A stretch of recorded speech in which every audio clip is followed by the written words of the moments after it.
Daylight, will everybody cross your fingers, see if our range team was able to get out there and provide any surprise views as Starship makes its way down. Oh, it's like they heard me.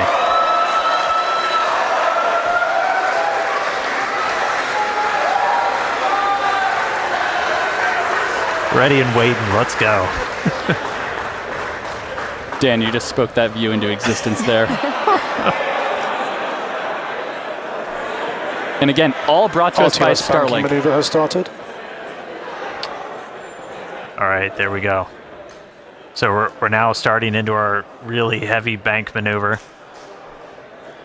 And this does almost like a half circle loop to our actual trajectory. We're heading to the same exact splashdown point, but we're kind of doing a more roundabout way to get there, where it's this kind of big, long half-moon loop and then a really aggressive kind of twist right at the very end. And that would line us up with the launch tower. Starship, on a return to launch site, would fly over the tower, do a quick landing burn flip, and then come down for catching the arms.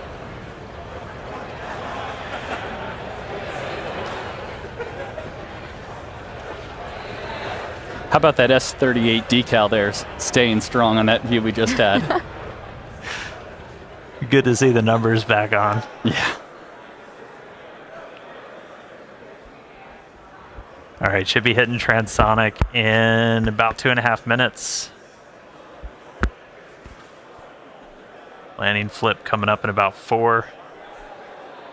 Pretty clouds there in the Indian Ocean today. Again, yeah, we changed our launch times. We launch in the evening now, so we get these daytime views down in the Indian Ocean. One of the things we're really looking for, the reason we have the drone, other than, yeah, that looks really cool, is we're able to kind of see the ship. We can only see so much from these cameras. You can't see like the vast majority of the heat shield. So we throw these buoys out there. We've got there's... You spoke it again, Dan. There it is. They're playing with me in the control room. All right.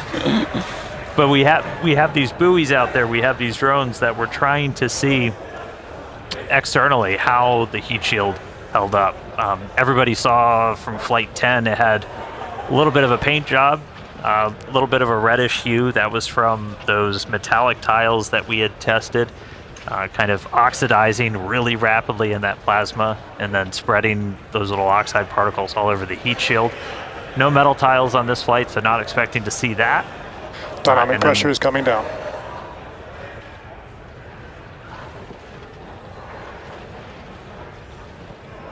Hope nobody gets seasick. All right, coming up on transonic shortly. It's about 2.5 minutes of landing burn. Yeah, and once we get to around the 15-kilometer altitude mark, that's where we have a lot of flight history. Starship is transonic, starting the belly flop phase of flight. Yep, that belly flop phase that we perfected in the suborbital campaigns, we're entering that now.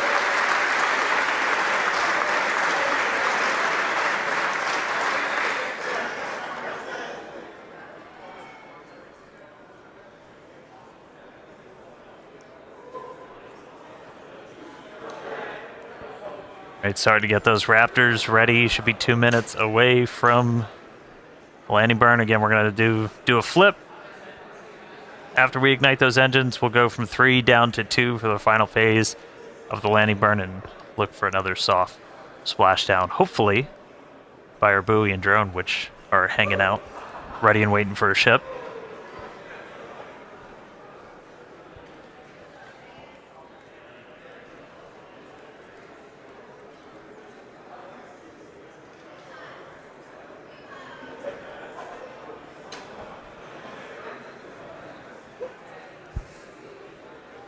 Seeing all 3 center engines have entered the chill phase.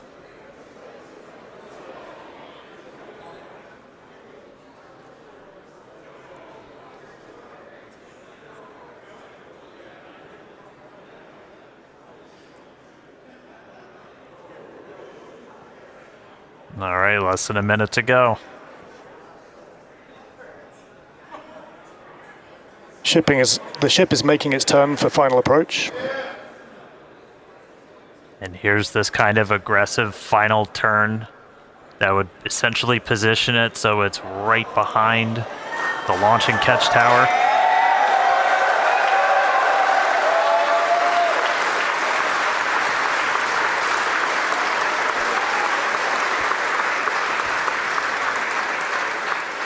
Flaps holding strong. Landing burn in just under 20 seconds.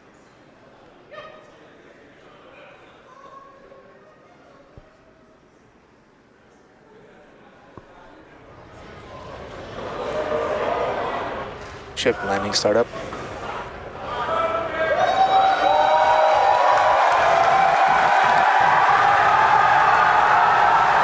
There's our landing burn.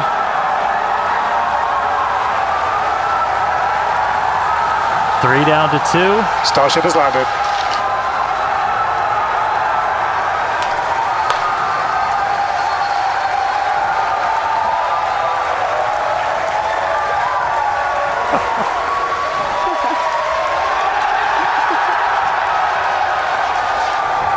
As we said, we're not planning on recovering the ship today. Hey, welcome back to Earth, Starship.